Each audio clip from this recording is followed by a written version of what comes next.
특정한 장소는 우리에게 특별한 기억을 떠올리게 합니다.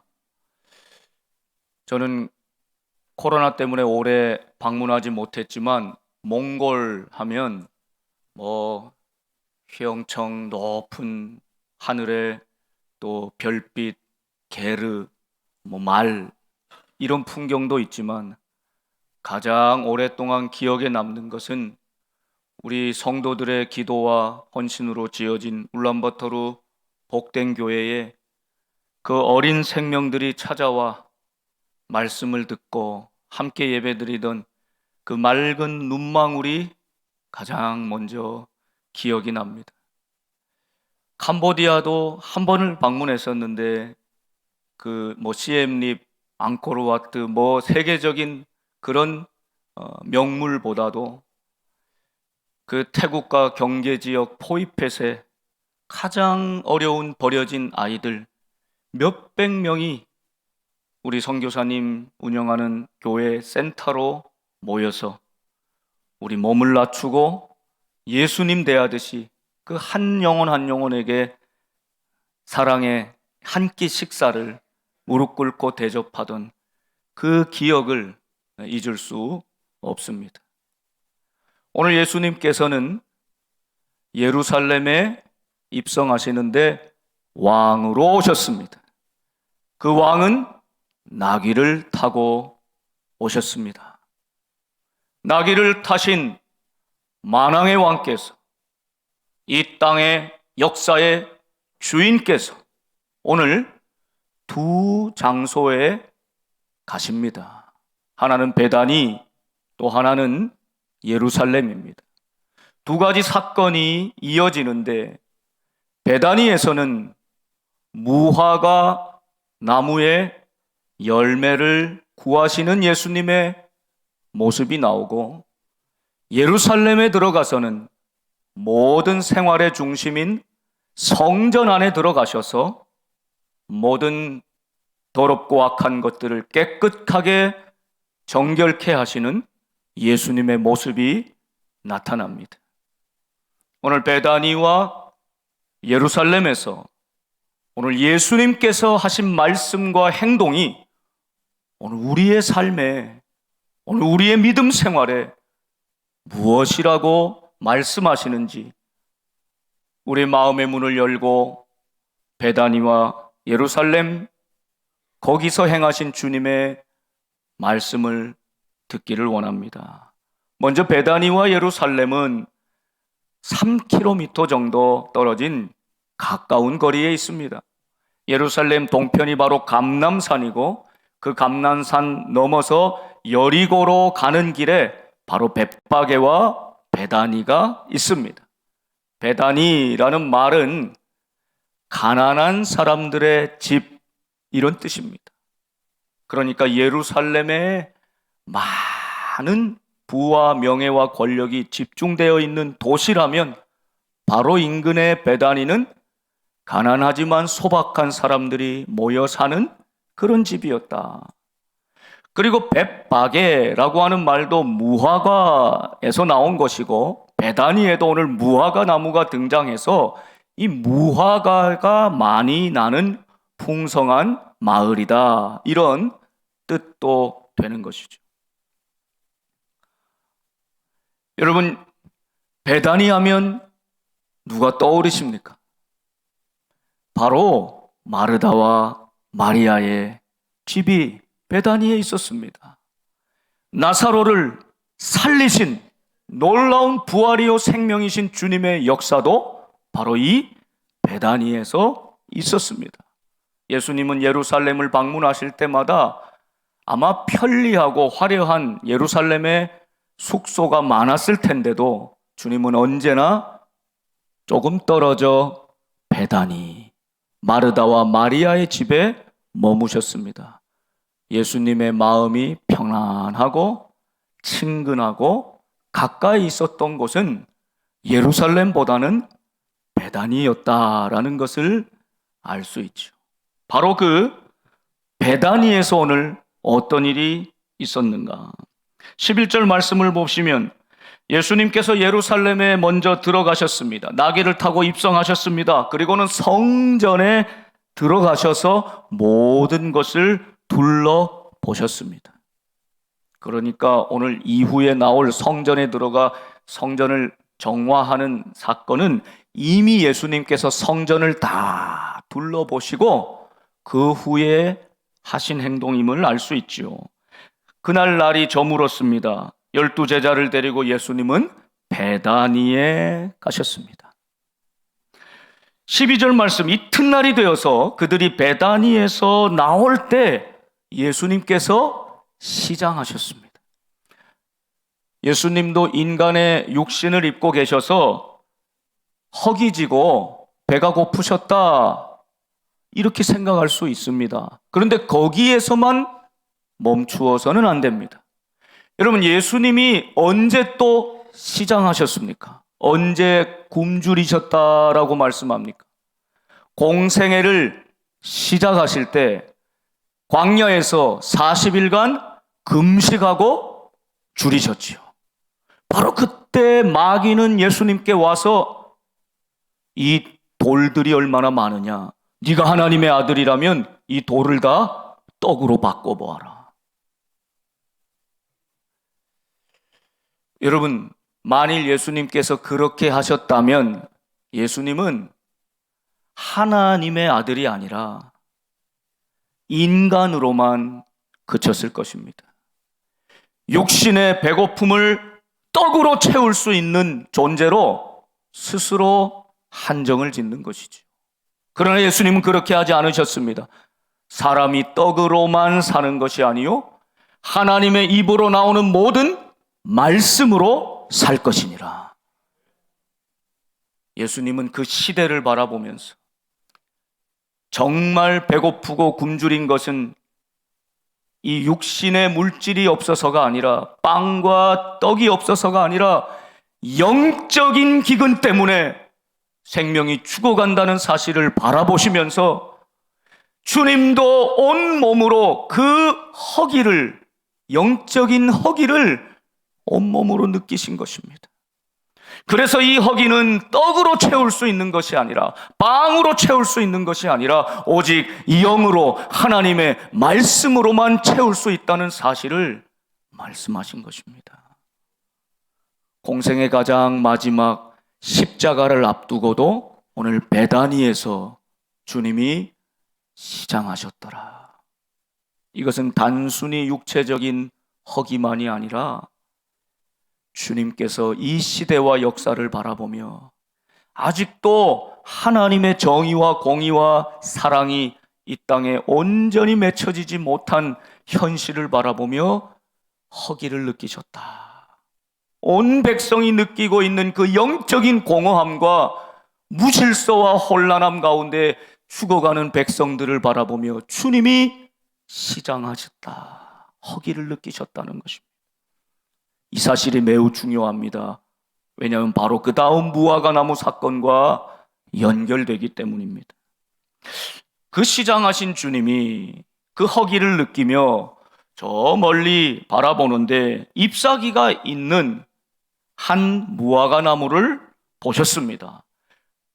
여러분, 잎사귀가 있으면 예수님 말씀에도 무화과나무 잎이 연해지면 여름이 다가오고, 여름이 다가오면 6월 달쯤 맛있는 무화과 열매가 맺힐 때가 되었다는 것이기 때문입니다. 그래서 예수님이 잎이 무성한 무화과 나무를 보시고 혹 그 나무에 무엇이 있을까 하여 가까이 가서 보셨습니다. 그런데 그 나무에 잎사귀는 많이 있는데 잎사귀 외에 아무것도 없더라. 잎사귀 외에 아무것도 없더라. 여러분, 나무를 심고 돌보고 가꾸는 이유는 무엇이죠? 그 나무에 열매를 얻기 위해서입니다. 그 나무의 열매를 보아 그 나무를 아는 것입니다. 주님이 그 나무를 보는데 잎사귀 말고 아무것도 없더라. 열매 없는 무화과 나무를 보신 것입니다. 그런데 그 다음 말씀을 보면 이는 무화과의 때가 아님이라 이렇게 말씀합니다. 보통 이 무화과 나무는 처음에 익어서 갓 익어 나오는 열매가 3월쯤에 맺히기도 합니다. 그 무화과를 부르는 이름이 파가라고 따로 있고, 이제 제대로 익어서 나오는 6월쯤에 나오는 열매가 비스쿠라고 하는 또 다른 이름으로 불리는 것입니다. 그러니 어찌 보면 지금 아직 여름이 되기 전이라 무화과의 때가 아니므로, 때가 없어서 열매가 없는데 주님은 열매를 찾고 있으니 너무나 엉뚱하고 좀 이상하고 너무 난폭하고 너무 자기 뜻대로 하는 군주처럼 보일 수도 있는 것이죠. 혹은 예수님은 갈릴리에서 자란 분이라 어부로 또 목수로 그런 일은 잘 아시지만 이 나무와 열매 맺는 농사는 잘 모르셔서 그러신 것인가? 이런 우리가 그렇게 생각하고 질문해 볼 수 있지요. 그러나 오늘 이 말씀 가운데 우리가 초점을 맞춰야 될 것은 무화과 나무와 열매보다 왜 예수님께서 무화과 나무에게 이런 말씀을 하셨는가? 왜 이때 예수님께서 이렇게 하셨는가? 라고 하는 예수님께 초점을 맞추어 볼 수 있어야 합니다. 여러분, 무화과의 때가 아님이라 하는 이 때는 누가 정하는 것입니까? 누가 이 때를 정하는 것입니까? 누가 이 때의 진정한 주인이 되시는 겁니까? 지금 세상은, 보통 사람들은 그때가 아니라 그래서 아직 열매가 없다 말하지만 시간의 주인, 역사의 주인, 지금 나귀를 타고 왕으로 오신 이 무화과 나무의 진정한 주인, 창조주 되시는 예수님은 지금이 내가 무화과 나무의 열매를 구하는 때다 말씀하시는 것입니다. 여러분, 우리도 이 세상을 살면서 이 때가 참으로 중요하지요. 타이밍이 참으로 중요합니다. 여러분, 인생을 돌아볼 때 그때 그 집을 팔았어야 되는데 뭐 이럴 때 있잖아요. 그때 그 땅값 쌀 때 좀 사라고 할 때 그때 그 땅을 샀어야 되는데, 막 그러면서 얼마나 안타까워하고 땅을 칠 때가 있으십니까? 그건 현실적이니까. 피부에 와닿으면서 여러분 얼마나 그때를 놓쳐서 통탄할 때도 있습니다. 여러분, 그런데 하나님께서 원하시는 때, 하나님이 정하신 때, 하나님이 하나님의 뜻대로 순리대로 이어가시는 바로 그때가 내가 맞추어 가야 되는 하나님의 시간이지요. 그러나 우리는 보통 그 하나님의 때와 상관없이 내가 원하는 때, 내가 원하는 뜻대로 그 때를 정하기를 원합니다. 이것이 항상 문제 아닙니까? 나는 지금 급해요. 하나님 지금 해주세요. 지금 당장 하나님 역사를 좀 보여주세요. 나는 지금이 급하다고 하나님 앞에 원하는데 하나님께서는 내 때는 아직 아니다. 조금 더 기다려라. 하나님의 때가 있다 하신다면 우리는 기다려야 되지 않습니까? 멈추고 나의 시간을 내려놓고 하나님의 시간에 맞추어야 되지 않습니까? 반대로 하나님은 지금 나는 너의 헌신을 원한다. 지금 나는 너를 원한다. 하나님은 지금 우리에게 열매를 요청하시는데 우리는 아직 준비가 안 됐는데요. 좀 나중에 하면 안 될까요? 좀 시간도 주셔서 좀 더 시간을 보내고 잘 준비해가지고 나중에 멋지게 그때 하면 안 될까요? 언제나 이렇게 하나님의 때와 나의 때가 어긋나고 있는 우리의 모습이 바로 오늘 무화과 나무 앞에서 주님께서 말씀하시는 바로 무화과 나무 같은 우리를 향해서 주님은 지금이 주님의 때요, 지금이 열매 맺을 때라고 열매를 요청하시는데 아직 때가 안 됐습니다. 미루고 다른 여러 가지 핑계와 구실을 대면서 하나님이 하나님의 때에 하나님의 뜻을 행하고자 할 때 즉각적으로 순종하지 못하고 응답하지 못하고 머뭇머뭇거리고 있는 꼭 우리의 모습이 이 무화과 나무를 향하신 주님의 마음인 것입니다. 여러분, 무화과 나무는 이스라엘을 상징하는 나무이죠. 이 팔레스타인 지방의 가난한 사람들의 무화과나무, 포도나무, 감람나무는 참으로 풍성함을 주고 다양한 용도로 사용되는 아주 중요한 과실입니다. 그리고 이 무화과나무는 바로 하나님께서 그 땅에 심으신 이스라엘 백성들입니다. 호세아 9장 10절 말씀을 보면 하나님이 이렇게 말씀하시죠. 옛적에 내가 이스라엘을 만나기를 광야에서 포도를 만남같이 하였으며, 광야 그 떼약볕에 포도를 만나면 얼마나 신선합니까? 생명을 줍니까? 주님이 그렇게 기뻐하셨다는 거죠.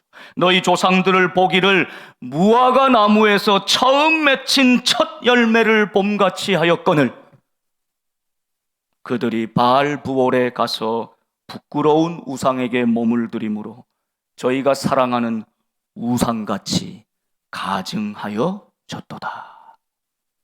하나님의 첫사랑 무화과 나무, 그 처음 익은 열매를 보며 하나님이 그렇게 기뻐하셨는데 그들이 자신의 몸을 들여 우상에게 바치며 절하는 방탕한 패역한 백성이 되고 말았다.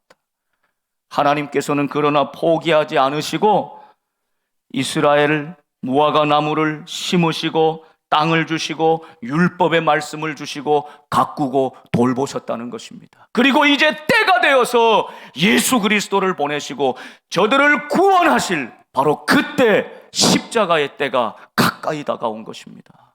그래서 만왕의 왕 주님께서 지금 이스라엘 무화과 나무에게 열매를 요청하고 계신 겁니다. 그러나 그들의 대답은 무엇입니까? 아직 무화과 때가 아닌데요.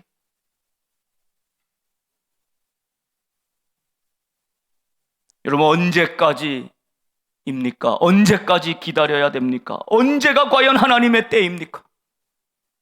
내가 편할 때, 내 시간표대로, 내가 잘 준비할 때, 내가 원하는 대로, 내가 기뻐하는 방식이 아니라 하나님의 마음에 맞추어, 하나님의 뜻에 맞추어, 하나님의 시간표에 맞추어, 하나님의 때, 하나님이 말씀하시면 응답할 수 있는, 순종할 수 있는, 깨어있는 저와 여러분이 될 수 있기를 간절히 소망합니다. 이것이 무화과 나무 베다니에서 주님이 보여주신 주님의 마음이죠. 예수님의 시대 왕 대신 예수님을 모시고 예수님과 함께 언제든지 주님이 말씀하시면 그때에 우리의 마음을 드리고 시간을 드리고 물질을 드리며 응답하는 믿음의 열매를 찾으신다는 것입니다. 열매가 없는 무화과 나무에게 주님은 말씀합니다. 14절, 이제부터 영원토록 사람이 내게서 열매를 따먹지 못하리라. 열매 없는 무화과 나무, 이제는 사람들이 내게서 열매를 먹지 못하리라. 너는 영원히 열매 맺지 못하는 나무가 되리라. 제자들이 이를 들었습니다. 여러분, 오늘 예수님께서 무화과 나무에게 하신 그 말씀이 곧 우리에게 주신 말씀으로 듣고 깨어나 주님의 때에 우리의 삶을 맞추고 주님이 말씀하시면 즉각적으로 순종의 응답으로 나아가는, 때를 놓치지 않는 저와 여러분의 삶이 되시기를 소망합니다. 두 번째는 이제 예루살렘으로 들어가시죠. 예루살렘에 주님 들어가셨습니다. 성전에 들어가셨습니다. 무엇을 하셨습니까? 이미 성전을 다 둘러보시고 주님은 다 아셨습니다. 그리고 성전 안에서 매매하는 자들을 쫓아내십니다. 돈 바꾸는 환전상들을, 그 상을 둘러 엎으십니다. 비둘기 파는 자들의 의자를 둘러 엎으십니다. 오늘 예수님은 우리가 알던 예수님과는 매우 다른 의아한 예수님의 모습을 보이시죠. 때가 되지 않은 무화과 나무에 열매를 요청하시질 않나, 성전에 들어오셔서 모든 것들을 채찍질하시며 둘러엎으시며 분노하시는 그런 주님의 모습을 보게 되기 때문입니다. 물건을 가지고 성전 안으로 아무나 지나다님을 주님은 허락하지 아니하셨습니다. 왜 이렇게 하셨을까요? 이 모습을 통해 주님은 무엇을 우리에게 깨닫게 하기를 원하십니까? 여러분, 성전은 이스라엘 백성들의 삶의 중심, 신앙의 중심이지요. 그 성전에서 날마다 때마다 제사를 하나님 앞에 올려드리기 때문입니다. 이 제사는 제사장이 주관하지요. 아론의 후손들이 제사장을 감당했습니다. 제사를 드리기 위해서는 반드시 있어야 할 것이 제물이지요. 제물은 아무 것이나 드릴 수 없습니다.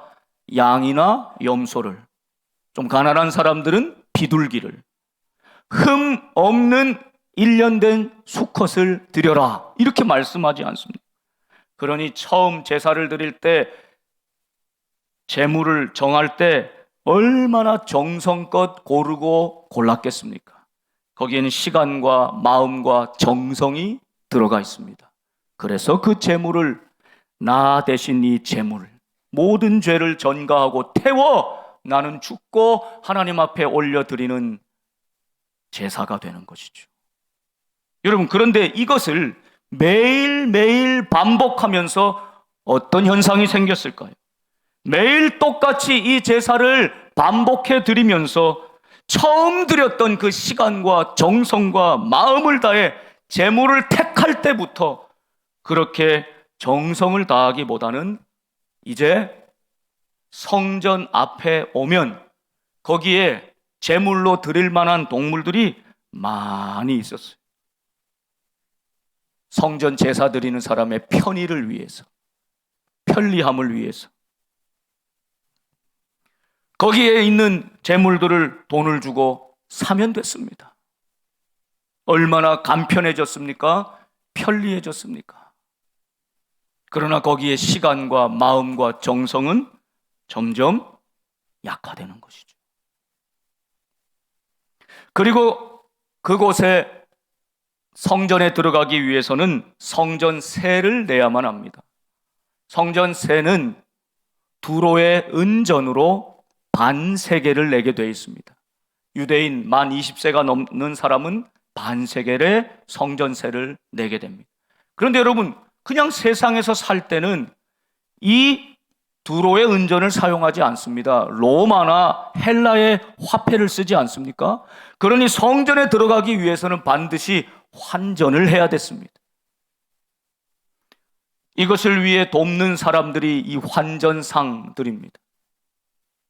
그런데 문헌에 따르면 이 반세겔을 환전해 주면서 세겔당 24% 정도 되는 고리의 수수료를 받았다는 것이죠. 대출 5%, 7%, 0.5%만 올라도 가게가 휘청휘청 휘는 것 아닙니까? 근데 이 성전에 들어가는데 성전세를 24%나 자신이 취하고 돈을 바꾸어 주었다. 여러분, 거기 재물을 파는 사람들, 그 사람들은 누가 정했을까요? 바로 성전의 권력을 가지고 있는 제사장들이 누구에게, 가까운 친인척에게 자신이 이익을 얻을 만한 사람들에게 결탁하고 그 재물을 팔도록 허용해 주는 것 아닙니까? 대제사장 서기관들을 재물을 가져다 대는 측근이나 친인척들에게 그 재물을 팔 수 있고 환전할 수 있는 일을 주면서 자신들은 엄청난 부와 이익을 챙겼다는 것입니다.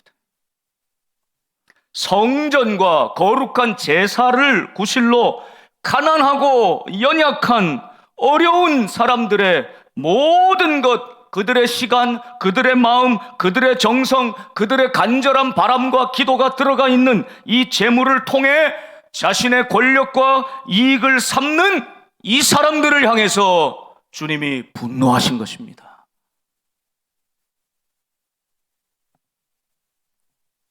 주님을 사랑하는 마음으로 주님을 위해 우리의 것을 드리고 나누는 삶이 아니라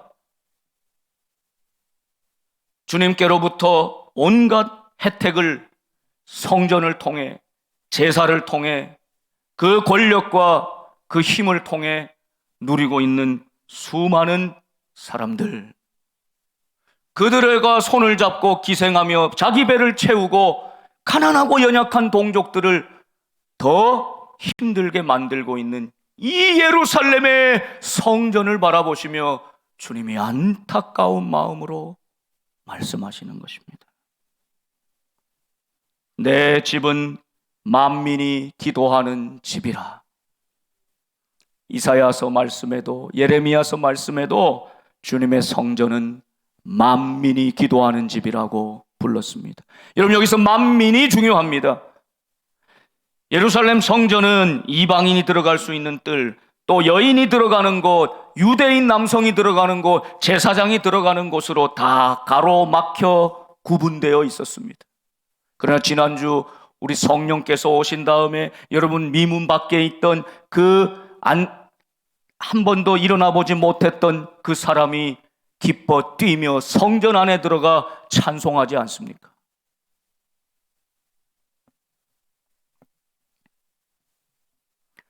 주님은 남성 여성 차별이 없이, 유대인과 이방인의 차별이 없이 모든 만민이 들어와 기도하는 집, 하나님을 만나는 집으로 성전을 세우셨건만 그 성전의 주인이 주님이신데 지금 대제사장이 주인 노릇을 하고 있는 것입니다. 사두개인들이, 서기관들이 주인 노릇을 하고 있는 것입니다.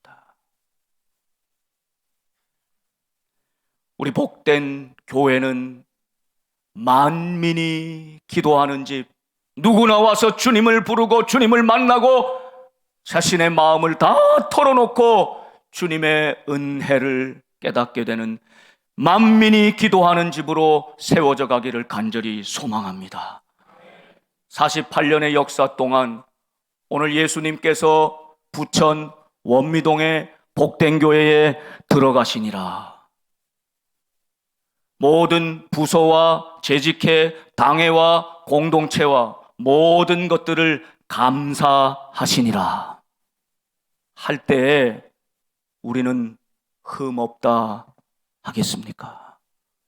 우리는 교회에 드리고 나누고 섬겼지 교회 통해서 받은 혜택이 없다고, 이익이 없다고 그렇게 말할 수 있겠습니까? 오늘 주님이 만민이 기도하는 집이라. 그런데 너희는 강도의 소굴을 만들었도다. 안타까워하시며 말씀하십니다. 이 말씀을 듣고 여러분 대제사장들과 서기관들의 반응이 놀랍습니다. 18절 말씀을 보면 대제사장들과 서기관들이 듣고 우리가 어찌할꼬 하며 회개하였더라. 그러면 얼마나 좋겠습니까?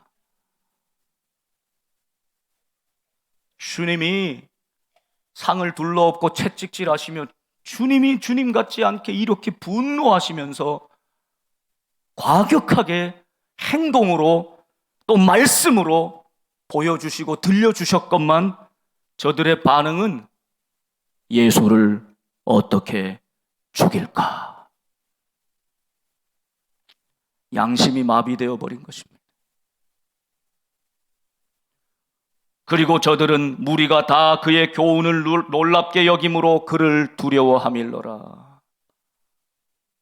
모든 백성들이 저 나사렛에서 온 촌뜨기 같은 청년의 말을 듣고 저를 호산나 왕으로 모시면서 그렇게 환영하더니 이제 그의 말을 듣고는 다 놀랍게 여기니 대제사장과 서기관들은 백성들을 두려워함으로 예수를 어떻게 죽일까?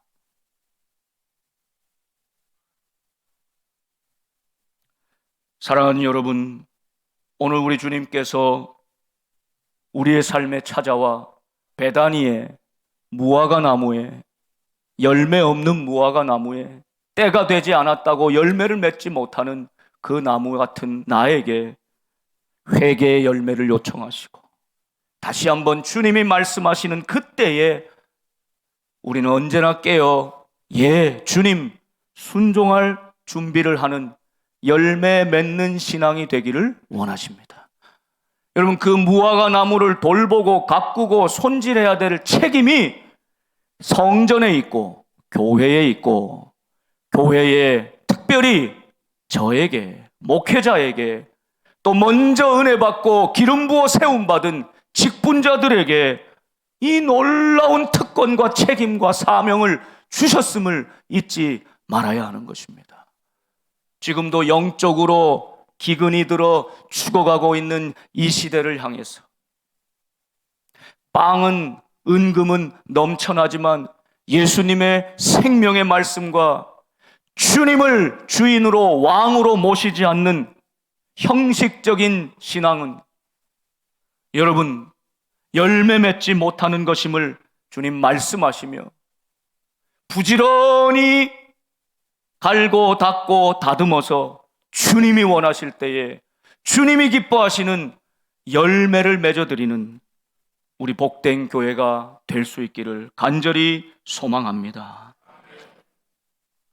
나의 때, 나의 이익, 나의 뜻을 이루기 위한 신앙이 아니라 이제 주님의 때에 주님께서 원하실 때 주님이 기뻐하시는 그 뜻을 위하여 만민이 기도하는 성전으로 교회를 교회되게 깨끗하게 만드는 저와 여러분이 될 때에 먼저는 성전인 우리 자신을 우리 마음과 삶을 돌아보며 회개하고 잎의 무성함이 아니라 열매로 주님이 원하실 때 드리고 나눌 것 있는 인생으로 주님 앞에 쓰임받는 저와 여러분 되기를 주님의 이름으로 축원합니다.